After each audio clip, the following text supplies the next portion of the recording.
뉴욕 증시가 다시 한번 급등세로 마무리가 됐습니다. 트럼프 대통령이 그동안 경기 부양책 안 하겠다 이렇게 얘기를 했다가 부분적으로 일부 항목에 대해서만 일단 타결을 좀 시키자, 자, 이런 식으로 또 타결을 촉구하게 됐습니다. 경기 부양책을 안 하겠다라는 것이 아니라 유리한 부분들을 하겠다라는 쪽으로 지금 들어오고 있는 부분인데, 일단 민주당도 어느 정도는 수긍하고 있는 그런 모습이기도 하죠. 그래서 일부 항목에 대한 어떤 타결이 진행이 될 수 있다라면 시장에는 긍정적인 요소가 된다, 이렇게 보여지고 있습니다. 자, 미국 증시 급등에 대한 이야기들 해드리도록 하겠습니다. 삼성전자와 LG전자가 실적 발표를 통해서 이제 어닝 시즌이 본격적인 개막을 하게 됩니다. 뭐 잘 알고 계시다시피 삼성과 LG의 실적은 크게 증가했을 것으로 전망이 되고 있는데요.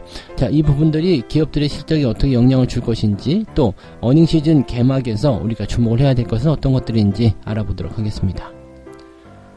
빚내서 투자하는 B2 20대의 계좌 증가율이 굉장히 늘어나고 있다고 합니다.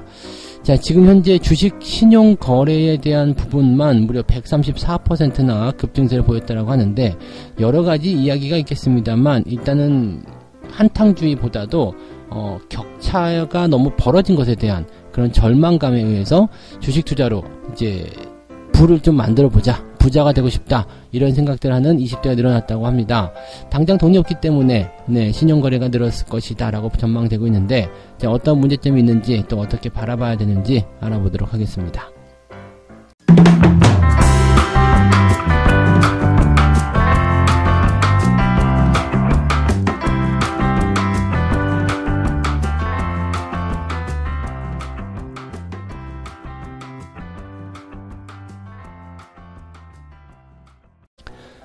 네, 반갑습니다. 오늘은 10월 8일 목요일입니다. 자, 주말 아닌 주말장입니다. 약간의 변동성 예상할 수 있겠는데, 워낙 해외 시장의 상황이 좋기 때문에 변동성보다는 기대치가 조금 높아지지 않았을까라고 생각이 듭니다. 주가를 상방적으로 보고 있다라면 내려가야 되는 이유가 전혀 없는 상태가 될 수 있거든요. 자, 일단은 만기일 시점에서의 주가 변동성은 상승 시점에서는 좀 끌려 내려오거나 또는 하락 출발했을 때는 살짝 반등을 해주거나 이런 정도가 일반적인 부분인데, 지금처럼 해외 시장에서 워낙 강한 상승 흐름이 나타나게 된다면 갭상승 출발할 가능성이 굉장히 높겠죠. 갭으로 튀어나간 이후에 주가가 살짝 들어온다거나 그런 모습은 또 일반적인 부분이 될 수 있겠습니다만, 갭상승 이후에 강하게 또 상승을 계속 지속해 나간다라면 매매 타이밍 잡기가 상당히 곤란하지 않을까라는 생각을 하게 됩니다. 그래서 어쨌건 상승 출발하게 된다면 시장의 변동성을 충분히 생각하고 나서 오르고 난 다음에 매수를 하더라도 오후 시점 공략이 조금 유리하지 않을까라는 생각은 해볼 수가 있겠습니다. 자, 미국 증시가 왜 이렇게 올라갔는지 좀 봐야 되겠죠. 일단은 트럼프 대통령의 신규 부양책에 대한 이야기, 첫 번째로 나온 이야기였고요. 그 다음에 FOMC 회의록, 그러한 내용들이 일단 시장에 뭔가 영향을 주었다라고 보여지고 있습니다. 다우지수가 1.9% 상승세를 보였고요. 나스닥은 1.8%대 상승세를 보였습니다. 다우지수가 나스닥보다 더 많이 올라간다는 것은 시장이 상승할 수 있는 기대치가 높아졌다라고 볼 수가 있는 내용이고요. 아마도 이제 경기 부양책에 대한 이슈가 훨씬 더 많이 작용했기 때문이 아닌가 생각이 듭니다. 전날 급락한 포인트를 그냥 전부 다 회복해줬다라고 보시면 될 것 같고요. 전체적으로 시장 분위기가 투자 심리를 끌어올리는 중요한 포인트로 작용하고 있다고 보시면 되겠습니다. 자, 재료를 하나씩 살펴보도록 하죠. 트럼프 대통령이 일단 민주당과의 신규 부양책 협상을 중단한다, 이 이야기는 다 알고 계실 겁니다. 그것 때문에 전일 미국 증시가 크게 급락세를 보였는데, 그 이후에 일부 항목의 부양책 도입을 좀 해보자, 이런 식으로 나타났습니다. 그래서 일각에서 망령 난 거 아니냐, 왜 이렇게 왔다 갔다 하느냐, 이렇게 얘기가 나오고 있는데, 일단은 트럼프 대통령이 해보자라고 이야기를 한 내용들은 항공업계에 대한 지원, 그 다음에 소기업에 대한 급여 보호 프로그램, 가계에 대한 현금 지급, 이러한 정도라고 보시면 될 것 같아요. 다른 것들은 나쁘지 않은데 이 가계에 대한 현금 지급을 지금 민주당이 조금 예민하게 받아들이고 있는 내용이라고 보시면 될 것 같습니다. 일부 정책 같은 경우는 지금 기존 부양책 중에서 사용되고 있지 않은 그런 남아있는 자금들을 이용할 수도 있다. 그러니까 이런 것들이라도 일단은 통과를 시키자라고 얘기를 하고 있는 거죠. 그러면서 이제 그 트위터를 통해서 펠로시 의장에게 현금을 지급하는 그런 방법을 서둘러서 도입을 해라. 이렇게 압박을 하고 있다라고 합니다. 물론 이제 이 백악관 내부에서도 이렇게 선별적인 경기부양책 타결을 촉구하자. 이것만이라도 하자라는 이야기는 계속 나오고 있습니다. 그리고, 지금 뭐 미국 그 행정부 쪽에서도 민주당이 소규모의 특화된 부양책에 합의를 좀 했으면 좋지 않겠느냐 이런 식으로 얘기를 하고 있습니다. 그래서 민주당이 만약에 의지가 있다면 10개 정도의 방안을 개별적으로 다룰 수 있을 것 아니겠느냐, 자 이렇게 얘기를 하고 있습니다. 자 이것은 뭐냐면 민주당을 다시 공격하는 거죠. 공화당 입장에서는 민주당이 얘기한 그 2조 4천억 달러에 대한 그런 경기부양책을 수용할 수는 없다, 따라갈 수도 없다, 그래서 그것은 불가하다. 그런데 경기부양책에 대한 부분들을 전부 다는 아니더라도 당장 급한 거 몇 개 정도는 해줄 수 있지 않겠느냐, 이렇게 하면서 민주당을 협박하고 있는 거죠. 그러니까 다는 안 되지만 이 정도라도 일단은 해서 국민들에게 뭔가 도움을 주도록 하자, 이런 식으로 공화당이 공격을 하고 나온 것이다 라고 보시면 되겠습니다. 현재 시점에서는 항공사 지원에 대한 그런 법안에 대해서는 어느 정도 긍정적인 요소가 있다라고 얘기가 되어 있기 때문에 선별적인 이런 신규 부양책 이제 조금씩이라도 해소가 될 수 있는 것이 아니겠는가라고 생각이 좀 될 수도 있겠는데, 한 가지 볼만한 부분들은 뭐냐면요. 펠로시 의장이 트럼프 대통령한테 뭐라고 얘기했냐면, 자신의 서명이 적힌 부양책 수표를 가게에 보내는 것만을 원하고 있는 것 아니겠느냐.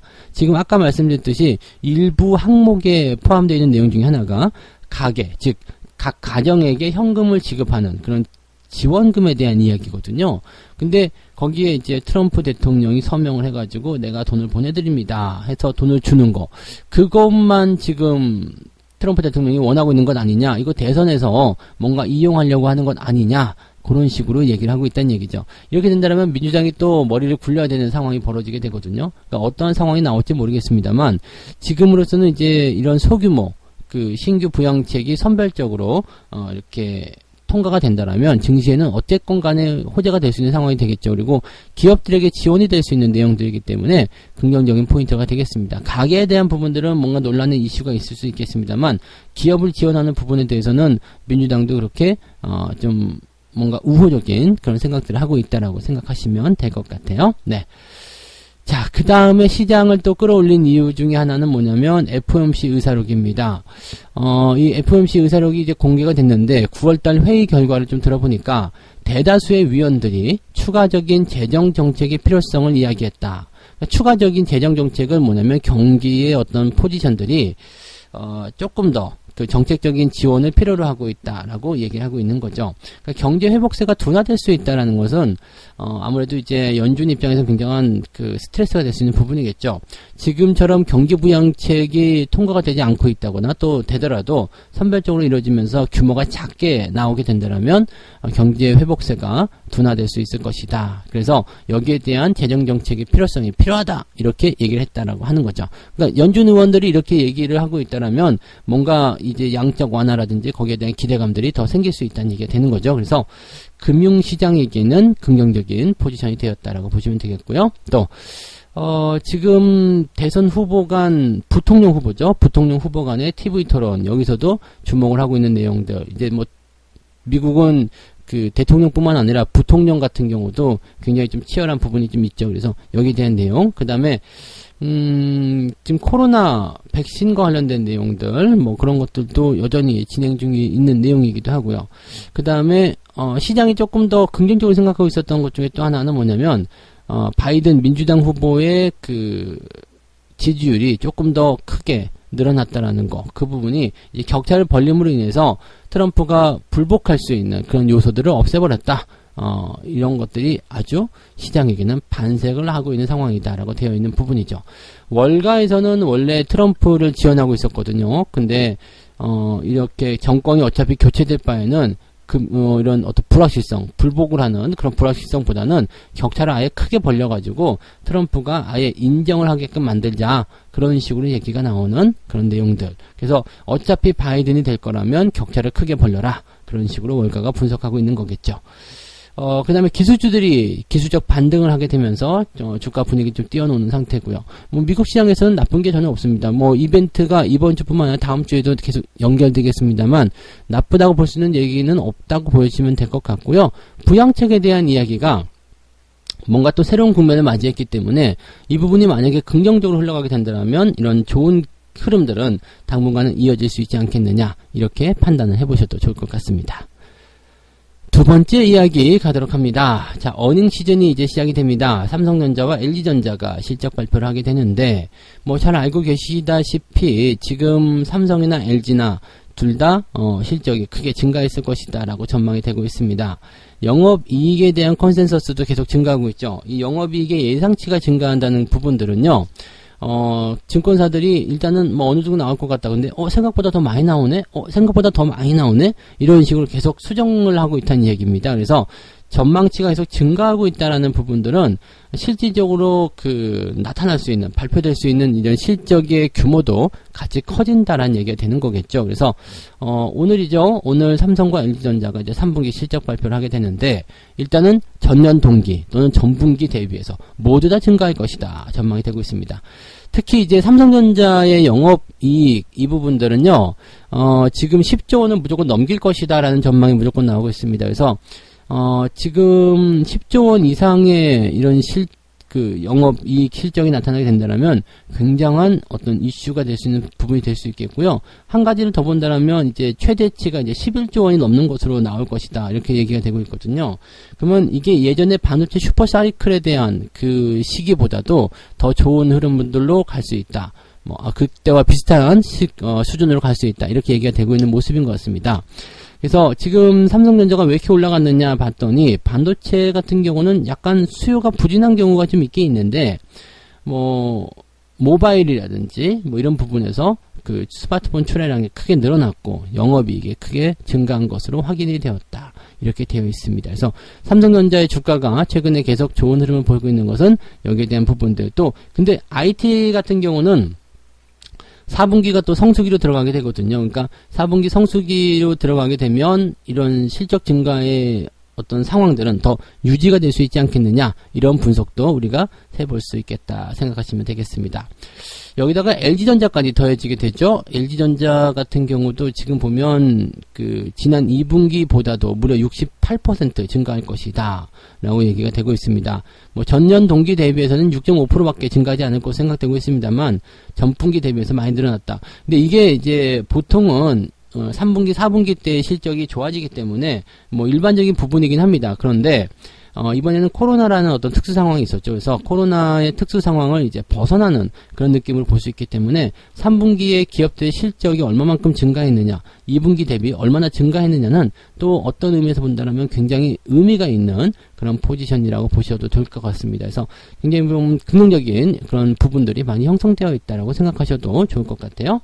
그래서 LG전자라든지 삼성전자라든지 이런 기업들의 실적 발표가 긍정적인 부분들을 예상이 되면서 최근에 주가가 많이 올라갔는데, 실적 발표가 나면 어떻게 되느냐, 보통 실적이 좋게 발표가 되면은 기대치보다 더 좋게 나올 수 있잖아요. 그렇게 되면 주가가 일시적으로 상승하는 부분들이 있습니다. 근데 이 일시적인 상승 구간에서 또 매수를 막 들어간다거나 그렇게 되면 조금 부담스러워요. 왜냐면 실적 발표가 나온 이후에 주가가 상승하다가 다시 하락하는 경우들이 많이 있거든요. 즉 실적 발표와 동시에 상승한 주가 시점에서 차익 실현을 들어가고자 하는 세력들이 나오게 되는 거죠.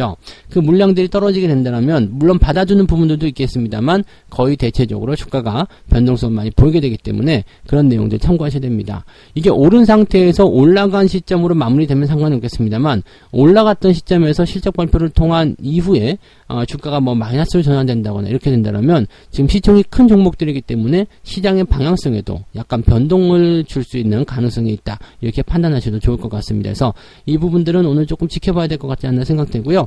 긍정적인 부분들은 누구나 다 지금 알고 있거든요. 실적이 많이 증가했을 것이다, 좋아졌을 것이다, 또 좋아질 것이다, 다 알고 있는 부분이라서 주가에 이미 반영이 되었다라면 시장이 그렇게 크게 뭔가 반응해 주지는 않을 수도 있다, 이렇게 판단하시는 게 좋을 것 같아요. 그래서 실적은 좋기 때문에 중장기적으로 끌고 가는 것은 상관없겠습니다만 단기적 이슈를 통해서 무언가를 해보려고 하신다면 조금 변동성을 생각하시는 리스크 관리를 하셔야 된다는 거 말씀드립니다.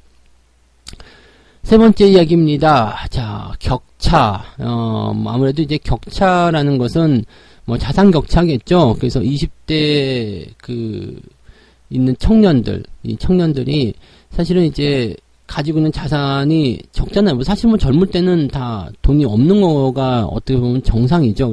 그래서 거기에 대해서 우리가 뭐라고 이야기하냐면, 젊을 때는, 시간은 있는데 돈이 없고, 나이가 들어서는 시간은 없고, 돈은 많다. 뭐 그런 얘기를 했었던 것 같아요. 근데 요즘에는 뭐, 젊어서도 시간도 없고, 돈도 없고, 늙어서도 뭐 비슷한 것 같아요. 그래서 아마도 이제 주식 투자라는 것이 이제 부를 창출하는 가장 중요한, 또 부자가 될 수 있는 그런 어떤 유일한 어떤 통로가 되지 않나, 이런 생각도 좀 해봅니다. 사실 주식 투자라는 것은 소규모 금액을 가지고서 부자로 갈 수 있는 가장 중요한 그런 어떤 재테크 수단으로 작용이 될 수도 있는데요. 이 부분들이 조금 악용이 된다라면 당연히 부담스러운 내용이 나타날 수밖에 없겠죠. 그래서 거기에 대한 포지션들을 우리가 좀 생각해 보시면 좋겠는데, 20대 청년들 같은 경우는 빈익빈 부익부에 대해서 느끼는 것들이 굉장히 많을 수도 있어요. 그리고 요즘에 청년들의 어떤 실업, 일자리 구하는 게 굉장히 좀 어렵다 보니까 거기에 대해서 이제 더 불안감들을 느끼고 있는 모습인 것 같죠. 그래서 여러 가지 공부를 많이 하고 있는 거죠. 지금 젊은 청년들이 굉장히 그래도 똑똑한 거라고 생각하시면 돼요. 왜냐하면 그 월급만으로 또는 이렇게 벌어들인 소득만으로는 이 격차를 줄일 수가 없다. 그래서 무언가 다른 게 필요하다라는 걸 하는 거죠. 그러다 보니까 이제 주식 투자하는 것을 좀 생각한 것이 아닌가 생각합니다. 20대가 보유한 증권 계좌가 작년 말만 하더라도 590만 개 정도였는데요. 올해 8월만 하더라도 벌써 838만 개로 늘어났습니다. 물론 뭐 10대, 30대, 40대 이렇게 되어 있긴 합니다만은 20대가 보유한 증권 계좌가 정말 많다는 것을 우리가 좀 생각할 수가 있겠고요. 무려 134%나 증가했다라는 거, 이 부분도 좀 보실 필요가 있겠습니다. 근데 20대의 증권 계좌 잔액이요, 제법 좀 많은 편입니다. 지금 뭐 보통은 계좌 수 대비해서 금액이 많은 것은 40대, 50대에 좀 집중되어 있을 수 있겠습니다만, 최근 이 20대 증권 계좌 잔액이 상당히 많이 늘어났어요. 그래서 작년 말 대비해서 올 8월 기준으로 봤을 때 무려 60% 가까이 금액이 늘어났고, 아직 쓰지 않은 예수금도 상당히 많은 편입니다. 이게 뭐 지금 보면 이제 7,600억 정도가 작년 말에 있었다라면 올 8월 기준으로 봤을 때는 2조 2천억 이 정도가 이제 예수금으로 남아있는 상태이다. 그 다음에 여기서 이제 또 한 가지 상황을 보게 되면 빚을 내서 투자하는 부분들이 굉장히 많다는 얘기예요. 그러니까 신용 거래에 대한 부분들이 무려 134%나 증가했다. 빚을 내서 투자하는 것은 사실 20대 투자자들 입장에서는 선택지가 없다고 볼 수도 있을 것 같아요. 왜냐면 당장 사실 모아놓은 돈이 없겠죠. 보통 30대만 되더라도 직장생활 조금 하니까 어느 정도 월급에 대한 부분과 그 다음에 모아놓은 돈이 조금이라도 있을 수 있거든요. 그래서 자기의 자산을 가지고 굴리는 경우도 많이 있겠는데, 20대 같은 경우는 거의 대부분 그렇게 자산을 가지고 있는 경우가 많지가 않죠. 그래서 뭐 그냥 적은 돈 뭐 몇백만 원 모았다고 하더라도 이것을 담보로 해서 신용을 더 써가지고 뭐 1,000만원대, 2,000만원대 이런 식으로 빚을 내서 투자하는 경우가 늘어날 수밖에 없겠다 보시면 되겠죠.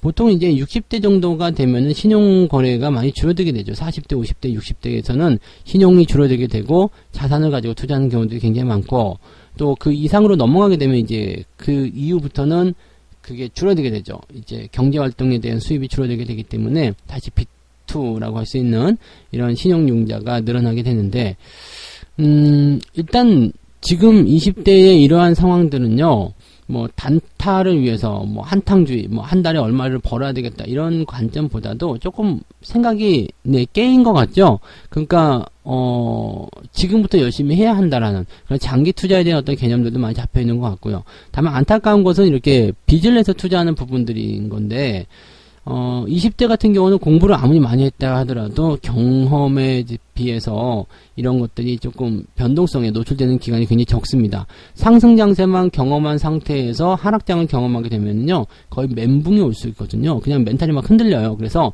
이런 상태가 됐을 때 어떻게 대응을 할 것인가에 대한 부분들도 많이 고민하셔야 되는데, 20대 같은 경우는 물론 젊으니까 뭐 그럴 수도 있어, 뭐 다시 일어나면 돼 라고 생각할 수도 있겠습니다만, 또 쉽게 포기하게 되는, 또 너무나 많은 어떤 빚이 생겨버리게 된다면 여기서는 이제 갑자기 좌절하게 되는 상황도 벌어질 수 있거든요. 그러니까 예를 들어서 20대가 만약에 500만 원을 전 재산을 다 모아가지고 빚을 내서 투자했는데 이게 한 1,500만 원까지 해서 투자가 됐어요. 근데 이게 좀 잘못돼가지고요. 주가가 한 30% 급락했어요. 그래가지고 반대 매매 들어가서 순식간에 내가 가진 모든 돈이 날아가 버린다거나 또는 빚이 더 늘어나 버렸다거나 이렇게 되어 버린다면 상당히 그 부분에서는 이제 그 더 큰 좌절이 올 수도 있겠죠. 그러니까 적은 돈이라고 생각할 수 있겠지만 또 누군가에겐 굉장히 큰 돈이기 때문에 이런 부분들을 생각하지 않을 수가 없다는 이야기입니다. 그래서 뭐 권장해 드리는 것은 이제 빚내서 투자하지 말자 이런 부분들인데 꼭 자금이 너무 적어서 빚을 내서 신용융자를 써야 되는 부분이라면 그런 상태에서도 이제 뭐라 그럴까 한 방에 밀어넣는 몰빵 투자보다도 나눠서 투자하는 연습을 좀 하시면 좋겠고요. 특히 20대 분들은 시간이 많기 때문에요. 장기 투자를 가지고 가면 무조건 승리하거든요.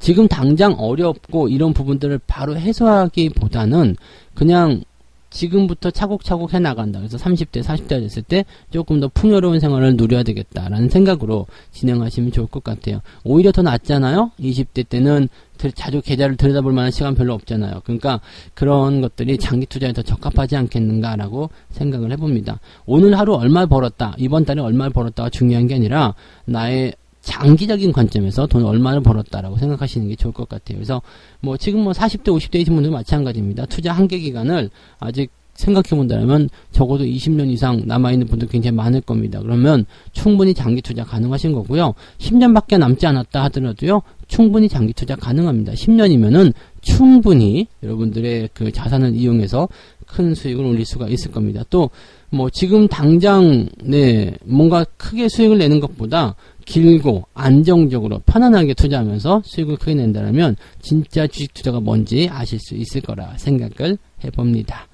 자, 저 역시 그렇게 가고 있으니까요. 이런 부분들을 좀 잘 활용하셔서 정말 제대로 된 투자하셨으면 좋겠습니다. 빚 내서 투자하는 것은 어지간해서는 하지 않는 것이 좋겠지만 빚을 내서 투자하시더라도 중장기적으로 안정적인 투자에 들어가신다면 조금 낫지 않을까 이렇게 조언을 좀 해드리고 싶습니다. 자, 세 가지 이야기 전달해 드렸습니다. 트럼프가 신규 경기 부양책을 선별적으로라도 타결을 시키자라고 이야기를 하게 되면서 시장이 반응을 좀 했습니다. 이 부분들은 이제 부양책이 어떤 식으로든 타결을 한다면 시장에는 긍정적인 요소가 되기 때문에 거기에 따른 반응이다라고 보시면 되겠고요. 삼성과 LG전자의 실적 발표가 오늘 나오게 되면서 어닝 시즌이 개막을 하게 되는데 자, 실적이 좋아질 것이다. 기대치들은 일단 다 알고 있습니다. 그래서 일단 주가의 상승은 어느 정도 예상을 할 수밖에 없는 상황인데 실적 발표 시점에서 주가 상승했을 때 변동성도 같이 커질 수 있다라는 거, 실적 발표 시점에서 매도가 들어가는 경우도 굉장히 많다라는 것을 꼭 명심해 주셨으면 좋겠고요. 자, 빚 내서 투자하는 20대가 엄청나게 늘어나고 있다라고 하는데 뭐 이해는 갑니다만 이 빚에 대한 부분들을 어떻게 다루냐는 굉장히 중요할 것 같아요. 그 빚 내서 투자한 부분들을 단타로 이용한다거나 한꺼번에 몰빵을 쳐서 리스크를 많이 실어가는 것은 결국에는 안 좋은 결과를 가져오게 됩니다. 그래서 빚 내서 신용을 이용해서 투자를 한다고 하더라도 장기 투자라는 기본적인 원칙만은 잊지 않으셨으면 좋겠다라고 말씀을 드리겠습니다. 자, 책 한 꼭지 읽고 마무리하도록 하겠습니다. 불황이나 시세 폭락 등 값이 싸게 형성될 때는 단호하게 매수하라. 그리고 매수를 한 이후에는 가격이 오를 때까지, 즉 시장이 평가를 높게 만드는 그 시기까지는 계속적으로 보유하면 된다. 그것이 장기 투자고 그것이 돈을 버는 비결이다라고 이야기를 하고 있습니다. 굉장히 쉬워요. 주식 투자 어떻게 해서 수익 낼 수 있어요? 싸게 사서 비싼 때 파면 됩니다. 싸다는 것은 언제예요? 주가가 폭락했을 때라든지 아니면 뭐 지금도 쌀 수가 있겠죠. 뭐 아무 때라도 싼 거죠. 저점에 이제 샀다라고 생각해 놓고 장기간에 걸친 주가 상승을 노리게 된다면 분명히 수익은 나오게 되어 있습니다. 시간과 친구가 되는 거, 그 부분들을 꼭 여러분들이 잘 활용해 보셨으면 좋겠습니다. 자, 오늘 여기까지 이야기해 드리고요. 약간 변동성 나올 수 있으니까 오늘은 뭐 상승이라고 해서 무조건 따라가는 매매 하지 마시는 것이 필요하지 않을까 생각되니까 꼭 참고하시고요. 저는 장중시황 때 또 다시 설명드리도록 하겠습니다. 고맙습니다.